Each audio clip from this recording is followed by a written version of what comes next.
And welcome into the Paul Farrington Show, an NFL trade deadline reaction special, I guess. With the holidays coming up, it's like a holiday special almost. We'll talk a little bit more about Christmas and when's the right time to celebrate that in the next show. We'll have our Week 9 prediction show coming out today as well.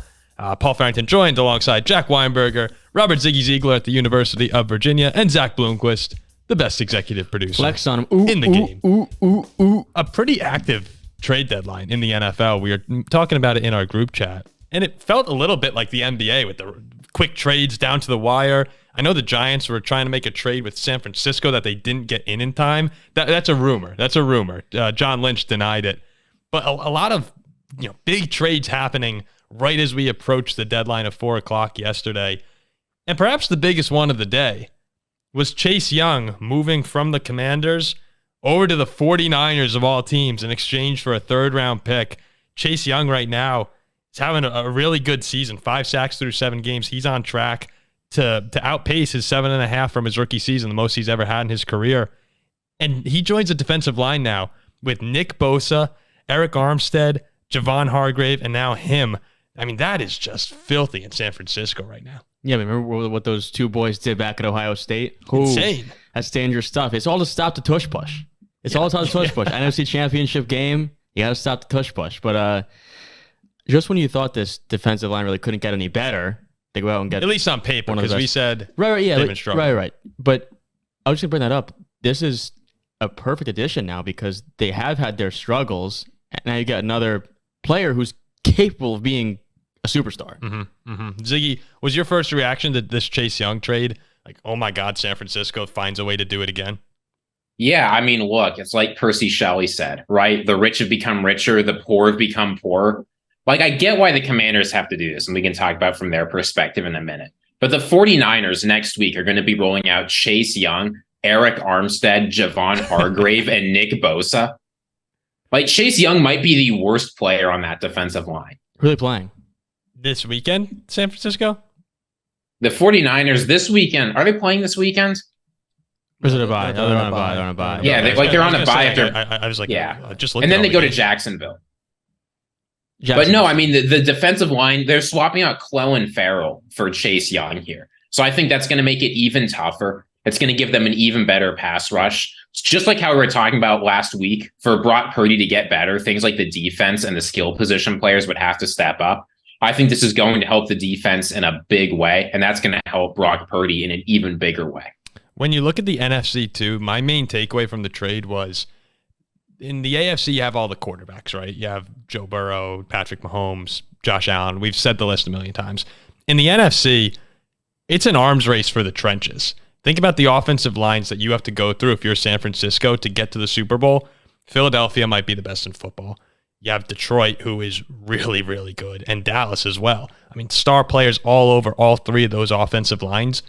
How do you neutralize that? Add another pass rusher like Chase Young. Get after Jared Goff. Get after Jalen Hurts. Get after those guys. Make them make mistakes. Make Dak Prescott make mistakes. I think it was a great addition. I don't know how. Last year they had McCaffrey. It seems like the Eagles and the 49ers are the two teams that really stand out, where they just find ways to keep adding star after star. The Eagles just got Kevin Byard. It's like, I don't know how they do it, but John Lynch and Howie Roseman are racing to have the most talented team in the NFC, and Chase Young is a huge addition. I loved it.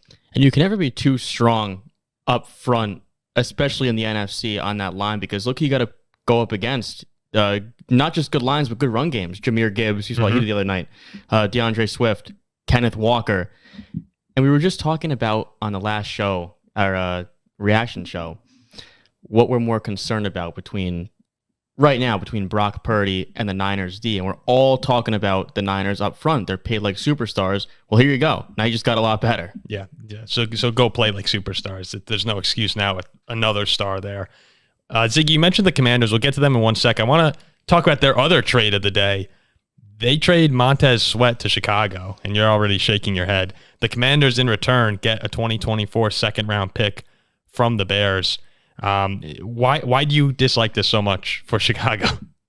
Boy, I don't want to say it's deja vu all over again, You have to feel the echoes of the Chase Claypool trade just a little bit. It feels very similar. A team that's not good, that's not winning anything, is giving up a second-round pick.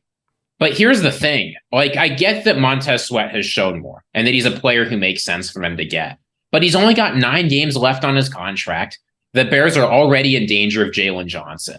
So they can't really afford to tag him. And if they were going to sign him to a big money deal, they could have just done it this offseason anyway. Washington wasn't going to keep him around. So you're trading a pick that's likely going to be between 32 and 35. Or I guess 33 and 36 this year because the Dolphins will have a first-round pick. But that's what you'll be trading in exchange for a player who all he can do this year really is hurt your draft position. So I just don't think it makes any sense for the Bears to be going out and getting this guy, except that people are trying to save their jobs. Well, wait. I thought they were trying to extend him right now. I thought that's well. So, but say you can extend him right now, right? Why couldn't you just sign him to a similar deal this offseason? Now, I know what they're thinking, right? Here's what the Bears are thinking. They are thinking like, Rashawn Gary just signed a pretty affordable deal. We can get Montez Sweat for a few $1 million a year more, or a few $1 million a year less. We can save a few $1 million a year more than we otherwise could have. Well, and what's more compete with other teams? Yeah, but what's more valuable? Say they save $5 million a year over 4 years each year, so $20 million. That's like super generous, but say they save that much. Is that worth the 33rd overall pick? No, because the 33rd overall pick is cost controlled. It adds young talent. There's a reason why teams that are bad don't usually go around trading their premium draft capital for rentals. It's because it doesn't make any they don't damn want, but they don't sense. want him to be a rental. I'm just playing devil's advocate. No, I just mean, look, he's leaving the Commanders at the end of this offseason. The Commanders will not keep him. Yes. You can just sign him to that deal this offseason. So you're just getting 9 extra games. And I don't think saving a little bit of extra cap space when you will have the most cap space in the entire league makes any sense. Okay. Which Ziggy, the 33rd pick's the pick you love, right? Yeah, no, it's one of the best picks in the entire NFL draft if you look at the history of performance. I actually found this move from Chicago. I don't mind it. I'm not a huge fan, but it's really risky, and that's because I do think they're going to sign. They will sign him to this extension, but he's 28 years old right now, and he's having a good season. When you really dive into the numbers of Montez Sweat right now, his career high in sacks is 9. He's at 6.5 this year, so he's on pace to break that record. But his pressure rate, his win rate, is 8% this year, which is 52nd in the NFL. And it's down from in the past, he had 14% in 2022. His career high was 18% in 2020. So even though he's having more highlight moments and sacks, the actual win rate for him is pretty low at the moment. You're probably talking about a guy who we won't see peaking much more, being that he'll be 28 next year, going into next season. That's where does his window of being a really good edge rusher match up with when the Bears are actually going to be competitive? Probably not, unless Chicago is good in the next 2 years. So that's where I find it to be a little bit of an odd move. Yeah, he'll help you next season and the rest of this year, but will that ever match up with when you are trying to win, actually make a run in the playoffs? And you have to wonder whether those numbers were also inflated by the fact that he was playing next to Chase Young, Darren Payne, and Jonathan Allen. Yeah. You don't exactly have that kind of talent on the Bears defensive line. I think when you stink and the goal in the very short term is to try to rebuild and look at the future, it's super important the early picks that you have, it's important to keep them. And yeah, you have to nail them. That's what you have to do when you're rebuilding here. Now, look, it could wind up being that he comes to Chicago, he busts out for a few years, and in 2 years he's 29 years old, and the Bears are making a run at the NFC North. It's just that's a risky thing to bet on, and they're doing that. I do want to play a little devil's advocate. He's a D tackle, right? Technically, I thought he's a defensive end. Is he? He's a defensive end. Yeah. Defensive end. Would you say? And this is just playing it. Do you think he would be one of the best defensive ends coming out of this draft? Is it worth that second round pick? But it doesn't matter. He's likely to be better than the pick. If you had to put money on it, you'd have to imagine he'll be better than the pick. Because will he be better than the pick at cost? Unclear. Anyways, you could have gotten him anyway. The only thing what they are trading the pick for is 9 games of him this season. That is all they are getting out of this. From the Commanders' point of view, I actually like what Washington's doing right now, even though it's it's tough to see a couple fan favorites, so to some degree, in Young and Sweat leaving. You get a third round and a second round pick back for both of them. You start loading up on these draft picks. Washington's really close to blowing this whole thing up. Ron Rivera is gone. Is gone, and I think Eric Bieniemy is going to step in and be the head coach finally. That's what I'm expecting. That's not what. So there was a report that came out today actually that people think some of this draft capital is going to be used to trade for Bill Belichick. And before you say that's crazy, all I will say. I get this came from Florio. Florio was on top of the Dolphins are trying to assemble the Tom Brady, Sean Payton gauntlet when everyone else thought he was crazy. So this might actually be the plan. Wait, so... And then McDaniels is the head coach of the Patriots? Washington would try and trade for Bill Belichick. Yeah. You actually think there's a possibility that happens? I think it makes a world of sense for both teams. And then McDaniels is the new coach of the Pats? And if McDaniels... No, the Patriots move on. Interesting. But we don't have to worry about that too much. I'm just saying, whatever happens in Washington, getting some picks is good. How old is Belichick right now? He's still got some years left in him. He's got some years left. You would see in his 60s. Would he really want to go start over, like completely start over in Washington? No. Maybe. I'll say this much, though, right? Like, here's something that I think that Commanders fans should be excited about. Josh Harris has an MO when he takes over a team. First, it was the 76ers, right? Then it was the Devils. Now it's the Commanders. He trades away some of the mediocre players that the franchise is mired in. He doesn't commit to them, and he starts a little bit of a rebuild, and then he lets it get seen through. He doesn't get aggressive. He doesn't trade for mediocrity, and that's turned the 76ers into a perennial contender. You can ask our friend Vince Mallett. It's completely turned around the Devils. Devils are really good. Shout out, Vince. And hopefully that'll turn around the Washington Commanders too. But I think you should be excited that within a few years, the Commanders are finally doing what they needed to do, right? They're not going to be using their premium draft tackle or capital on defensive tackles they need to trade away. I think that things are finally starting to turn around in Washington with the new owner. Yeah, and it's tough hearing that as a Commanders fan, that you're a few years away from being just okay, because right now, they're a competitive team right now. It's just, that they're not going to go and make a run in the playoffs. That rebuild, that big blow up, I believe, is coming very soon. And hopefully in a few years, you're looking at a competitive team. But right now, you're doing what you have to do. Get that draft capital. Now you just got to start hitting on some of those picks. Get the right guy at head coach. It would be crazy to me if Eric Bieniemy is not named head coach. That I'd be really surprised this time, although we know he's had his issues. A couple more guys we want to talk about here. Leonard Williams goes to Seattle in exchange for a second-round pick and a 2025 fifth-round pick. The Giants acquire a pretty good chunk of draft capital in exchange for their star defensive tackle. For the Giants, I love this trade. They probably weren't going to get him back anyway this offseason. He's at the end of a 3-year, $63 million contract. So you're able to get this haul for him right before the trade deadline, really. What was it? He was traded on Monday, right? I think Monday afternoon. So the Giants walk away winners here. And then Seattle, I also like the move for them because they're not going to have to pay actually that much of his current contract. I believe the Giants are picking up quite a bit of the salary. They're just going to have to pay the vet minimum. Basically all of it. Yeah. So Seattle, like $9 million. Right now, they're fifth in the NFL with 26 sacks. Pressure rate 12th in the NFL. And they bring in Leonard Williams, who is having a great season. His 22 pressures this year would rank second on the team, does rank second on the team currently. It feels like it's a very aggressive move. We mentioned it at the top of the show. The NFC is about the trenches, and they improved there once again. You have to go against those great offensive lines, including San Francisco. Do you actually believe that they're a contender, though? A legit Super Bowl contender sitting at 5-2? I wouldn't say that, but I think it's a good move in the sense, or it made sense now because this is a team who, for the most part, was pretty much just gashed on the ground as well by Cleveland. They averaged almost about 4 yards a carry, 160 yards.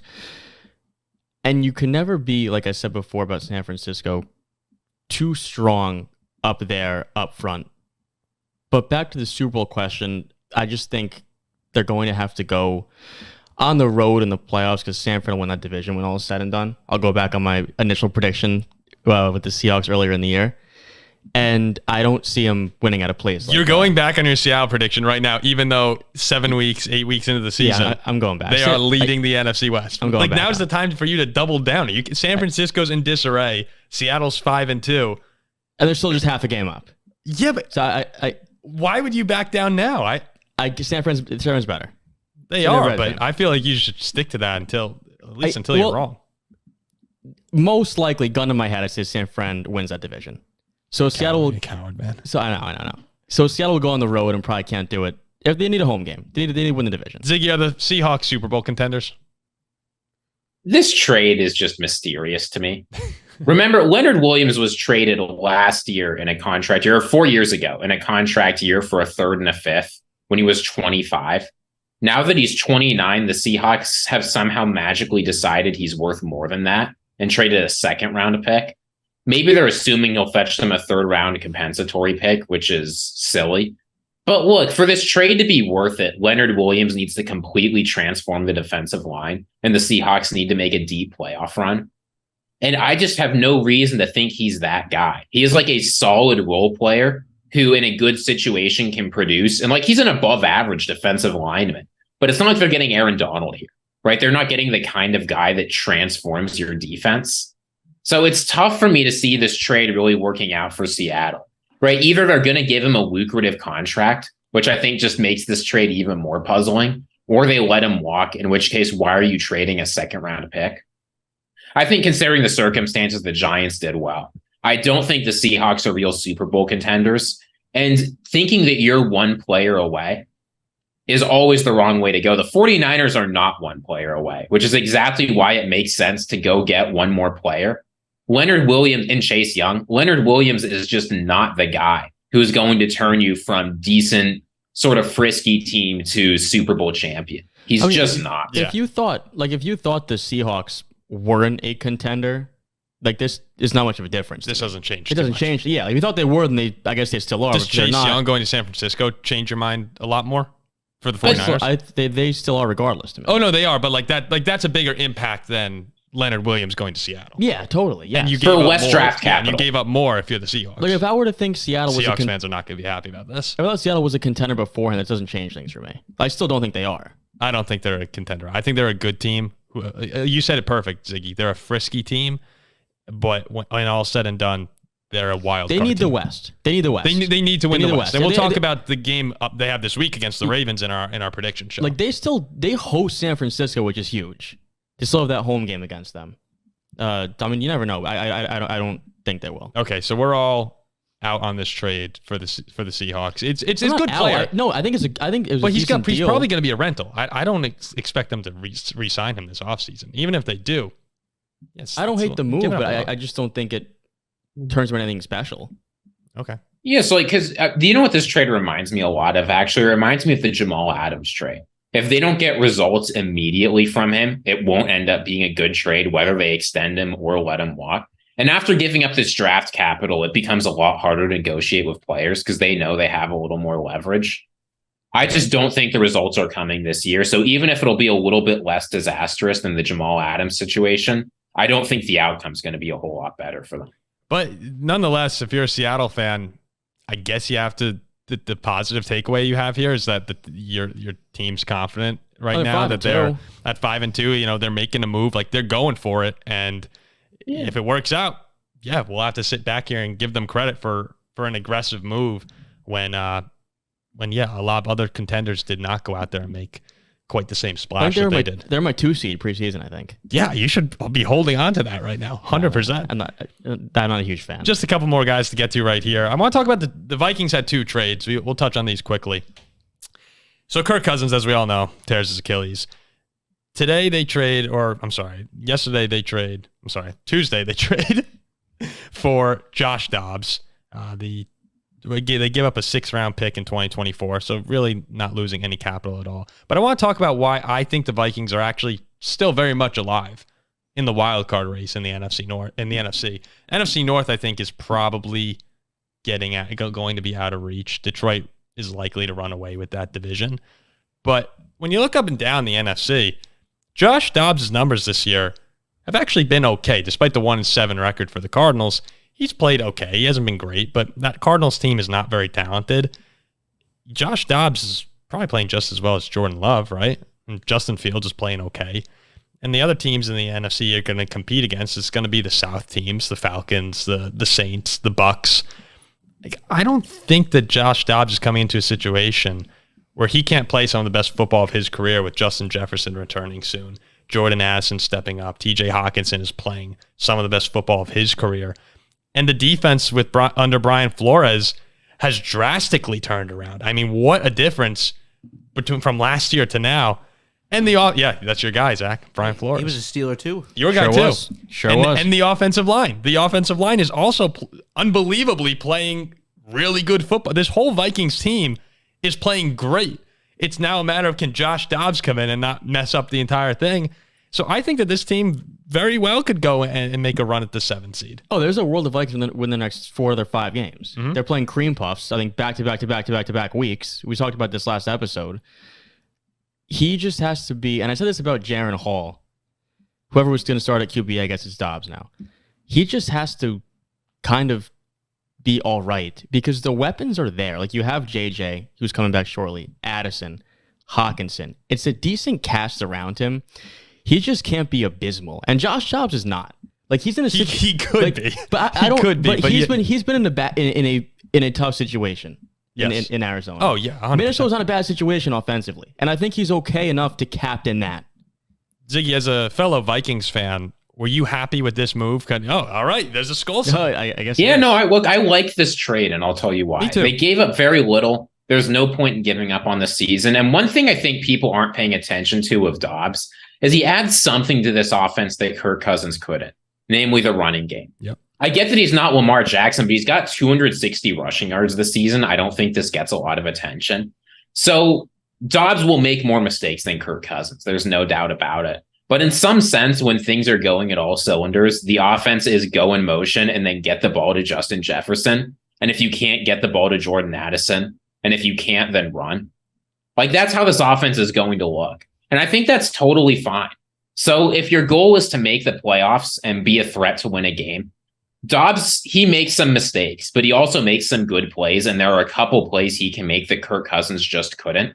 I'm not saying he's better or even close, but I don't think he's a terrible guy. He gives you a floor, and it means that we can play Jaren Hall this week, see if he's any good. And if that doesn't work out, you've got someone to fall back on so the season's not totally over.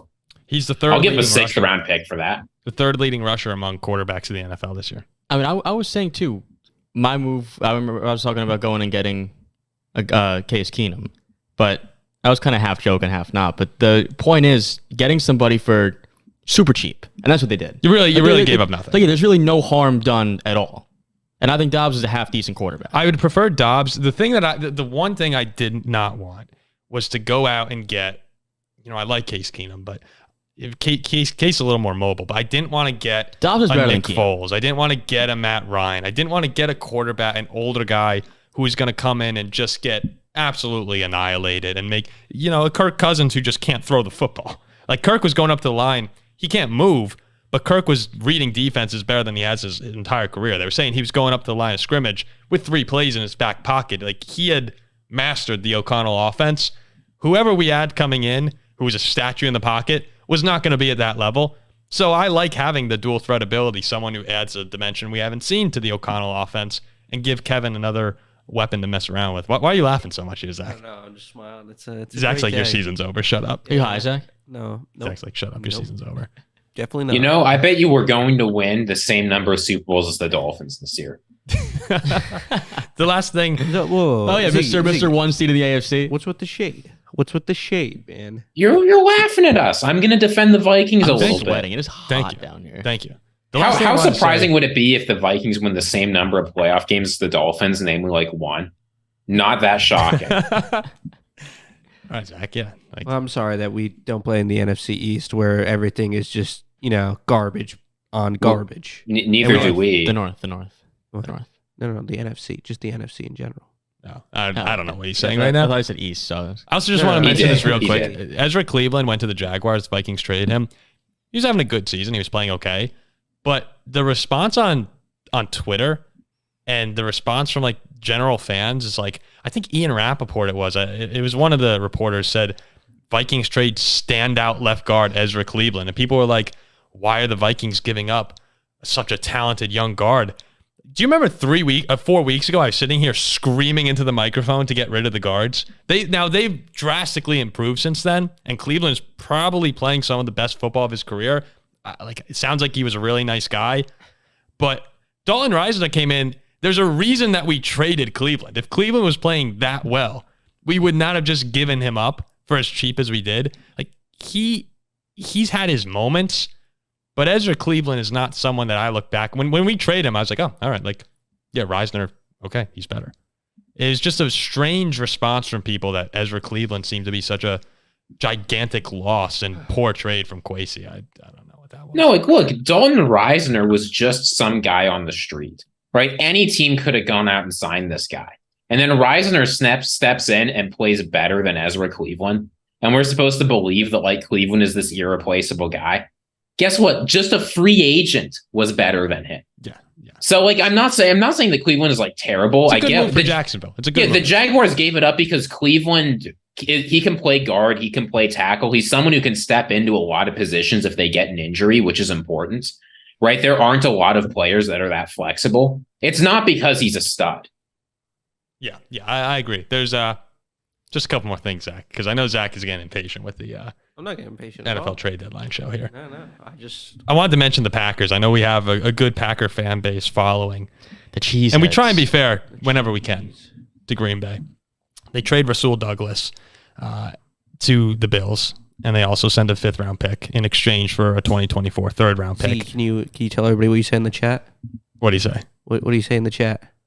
What did I say in the chat? When I said Rasul Douglas got traded, what'd you say? I said who? Exactly. Now, look, this is going to make Packers fans mad because I was just trying to make fun of Zach. Obviously, Rasul Douglas is a good player, but the Packers. That's a beast name too, Rasul. Rasul's a cool name. I always liked him. That's an athlete. Rasul's an athlete. The 2024 draft class for Green Bay, their picks right now, you go up and down. Look, they have their first, which is right now would be the 6th overall pick in the draft. They have a second. They have the Jets' second, their own 3rd, and now the 3rd from the Bills. In addition to their own 4th, 6th, and 7th, they'll probably get some compensatory picks. Maybe a 4th and 2/6 was what I saw according to Over the Cap. We've talked a lot about whether or not they're going to move on from Jordan Love this offseason, and that is still not answered right now. We have a long way to go. It was answered. Well, it kind of got answered. Today. Yeah, it was got answered. He said, whoever the GM said, these next 10 games are massive for Jordan Love. Oh no, that's right. I mean, like we won't know until the end of the year. No, but here's look, when Gutekunst is coming out and saying, we're not sure whether we're going to keep Jordan Love or not. What that means is we don't think we have our guy. But they will do whatever it takes to get a guy. I actually give Gutekunst a little credit. I know Packers fans want him the hell out of there, but I give him some credit for saying that because everyone knows that that's the reality of it. Actually, you know what? I take that back. It's a dumb thing for Gutekunst to say. I give him it's bold to say it because everyone knows it, but you don't want to put that public pressure on Jordan Love. I think he does. I think he just look. You got to do something to see if Love can perform. Maybe you keep that in house. I don't know. You put a lot of pressure on that guy, but yeah, he has to perform. We all know it. And now Green Bay, I like this trade for them because they have all the capital that they need to draft to even move up potentially for a quarterback. We'll see where the picks fall. But the Packers, if they're sitting there at 6 right now, let's say you don't get Caleb Williams, you probably can't trade up for Drake Maye. You're even in a position to get a talented player at 6 and then trade back up into the 1st round and try and get a guy like Michael Penix or Bo Nix or Riley Leonard, whoever it may be. Bo Nix. Yeah, well, Bo Nix has had a big turnaround in his own career, but I think you're seeing moves from the Packers right now that are preparing them for a potential change. And yeah, Jordan Love has the pressure on him right now more than ever with this move, with Gutekunst legitimately coming out and saying the clock's ticking. We'll see if he performs. Are you seeing the same thing with this trade that they have the capital they need to make a move? Yeah, absolutely. And I think that the public pressure that came out today is not necessarily a terrible thing. I think it could be something that Jordan Love needs. If you're not playing well and your GM comes out and No. But if you're not playing well and nobody's saying anything, what's going through your head? And it's the NFL too. Like, I'm young, I have time, whatever, this is okay. If you realize, like, oh, shoot, I got to start playing well now. This is a short leash. Maybe he plays better. So you think the urgency it creates is I mean, it's the NFL. You have to step up, I think right? that's the goal. I think that's the goal of the Packers upper management, for sure. I mean, if you're Love and you stink and nothing's being said, at least what's going through my mind is, okay, well, I have leeway. I'm young and I have leeway. Not anymore. It's so crazy how the whole year we're talking about Jordan Love has the season, and he still does have the season. But here we are almost at the midway point. I thought it would be much longer before anything was said like this. Yeah, me too. It tells you how bad things are going. And I think it makes a world of sense to trade Rasul Douglas. Like, he's a lot of use to the Bills, right? If you want to know why they brought him in, it's because he's far and away the biggest corner on their team. He's 6'2", he's 209. They don't have anyone. I guess Christian Benford's like kind of close to that size, but he's not all that good. Like, you need someone in the AFC who can sort of defend Travis Kelce a little bit. You need a big, fast corner who can do that. Rasul Douglas is the closest thing you're going to get on the trade market. Whereas a player like that... Who went down? Their cornerback? Tre'Davious White. Yeah, Tre'Davious White going down earlier in the year, too. Yeah, so, you get who you can get, right? But he's not doing any good on Green Bay this year. He probably didn't want to stick around. I don't know if you saw after the game, but he got very vulgar with reporters. He is not happy with how the season's going. He's like, we aren't effing winning. We can't do an effing thing on the field. It's all BS. I don't blame him, right? I mean, they didn't expect this going into the season. But, yeah, I think for the Packers, the season's kind of over. It just sort of is. That happens. You evaluate Jordan Love for the rest of the games. You sort of get ready to move on, and you enjoy your draft capital. I think it's good they're making forward-minded decisions like this. Love it to come out on fire. And Packers fans are going to be watching these games now. Like, you still have a huge reason to watch if you're Packers fans. A lot of times people can check out. Like, you are going to find out the future of your team over the next 10 games. Well, you have two huge reasons to watch. Jordan Love and losing. Yeah. No. For the people who aren't high on Jordan Love, this is like must lose football for the Packers. Yeah, they're 2-5, right? They could easily finish with a bottom 3 record in the NFL this year. And then the Jordan Love situation becomes one bad year on the Favre, Rodgers, Drake Maye train. Right? He's about to pop off and go 12-5.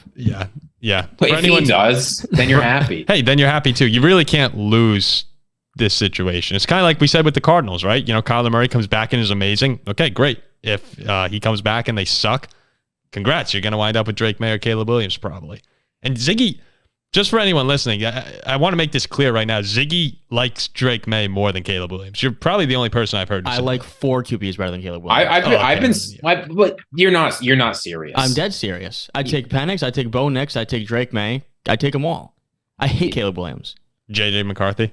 No. Shador Sanders. No. In the words of Logan Roy, you are not a serious person. I think you guys know setting that aside, I've been on the Drake Maye train. You guys can say this, right? Since week 8 or 9 of college football season last year, I've been on the Drake Maye train. People are finally starting to wake up to this. But he's got that Justin Herbert energy.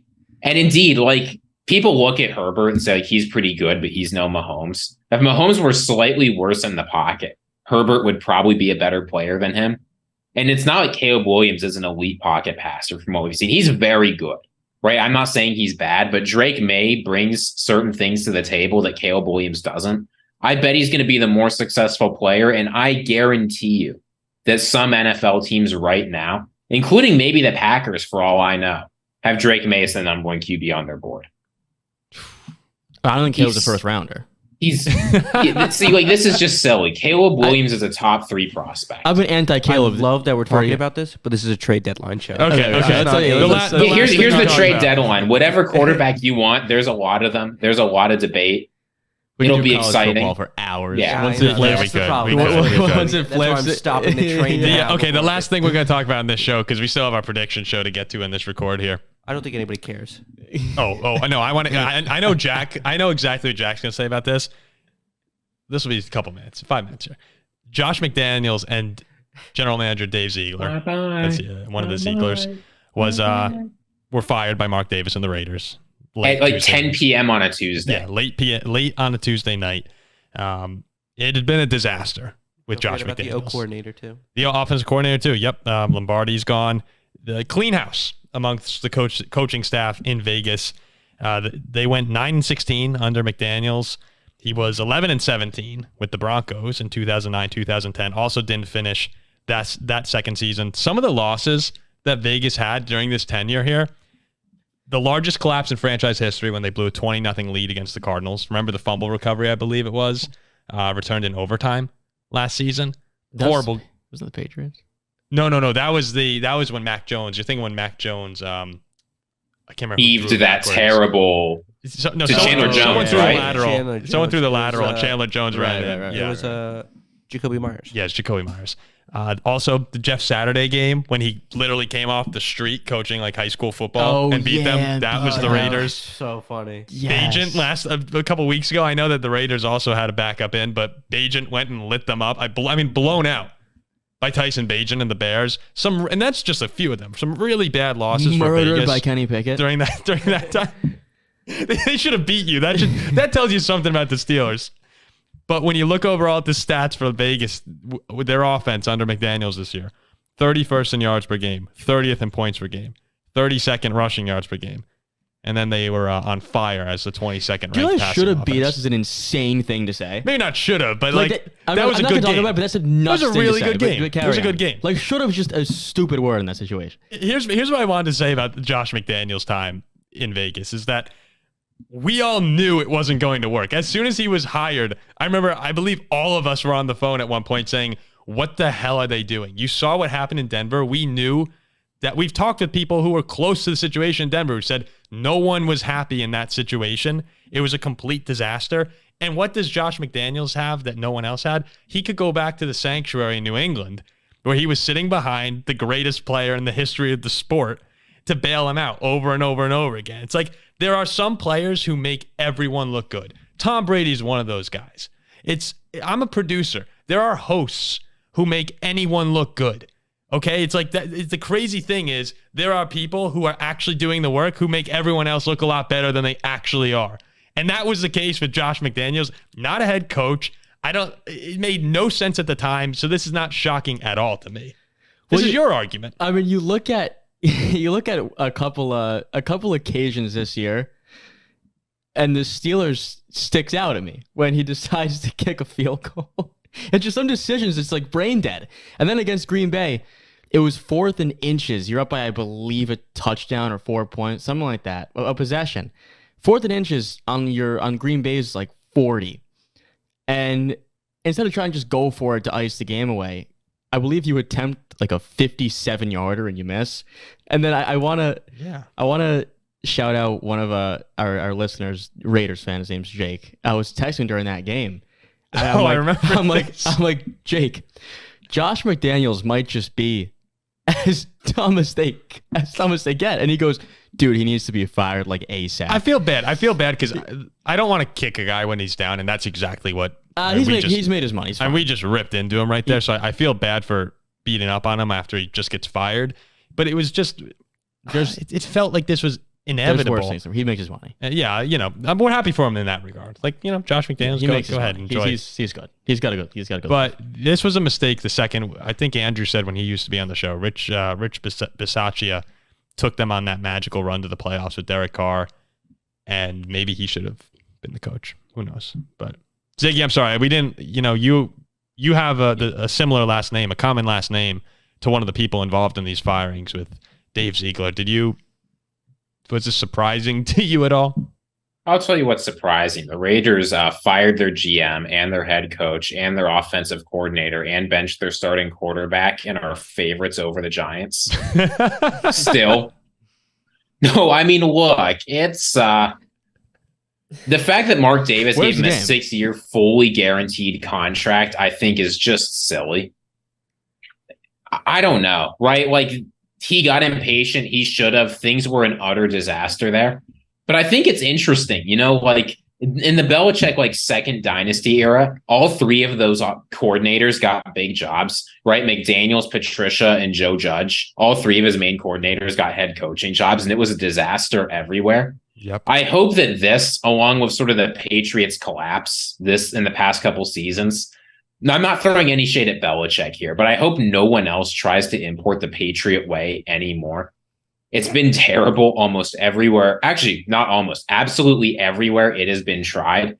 It's time to move on and get a new era in the NFL. Wait, Ziggy, who was the defensive coordinator under Belichick? Was it Patricia? Yeah, that was Patricia. And McDaniels for some of those, like, I'm talking like the second dynasty years. And McDaniels was the offensive coordinator? Yeah, and Joe Judge was the special teams coordinator. When like Brady and Gronk won a Super Bowl? And then yeah, like the 2010s. And then when Brady and Gronk leave, they all stink. Yeah, this is a huge positive for your argument of it's all the players. All the players. It's all the players. Yeah, but I wish there was Steve some Kerr evidence that showed that trading for coaches was really good. But I do think that it exists. I do think that coaches McDaniels in particular, have a huge role, and some are much better than others when it comes to just knowing what to do and calling the right plays and not screwing your team. Yeah, we said it before. Do I think Tom Brady would have won a Super Bowl without if you change Bill Belichick? Yeah, they probably win a Super Bowl, but you might not have the dynasty without Belichick. I mean, the defenses were amazing. We don't have to talk about how great. We all know Bill Belichick was phenomenal. I think it's more so like a good coach down by 8 points on 4th and goal with 3 minutes goes for it, not takes a field goal. Yeah, like stuff like that. Okay, there's our fairly long, but I think it was pretty good NFL trade deadline reaction show and the Mike keep saying Mike McDaniel, Josh McDaniels firing show. We hope that you go check out the Week 9 prediction show that we're about to record right now. Please remember to like, comment, subscribe to this channel. We're trying to up the subscriber count right now. We feel like we're getting close, but we need a boom. We need a boom. We need a boom soon. So please tell a friend if you enjoy this show. Maybe throw up one of our clips if you see it on social media. Throw it on your story or something. Tag us. We'll respond to anything. We appreciate everyone who listens, and we'll see you soon.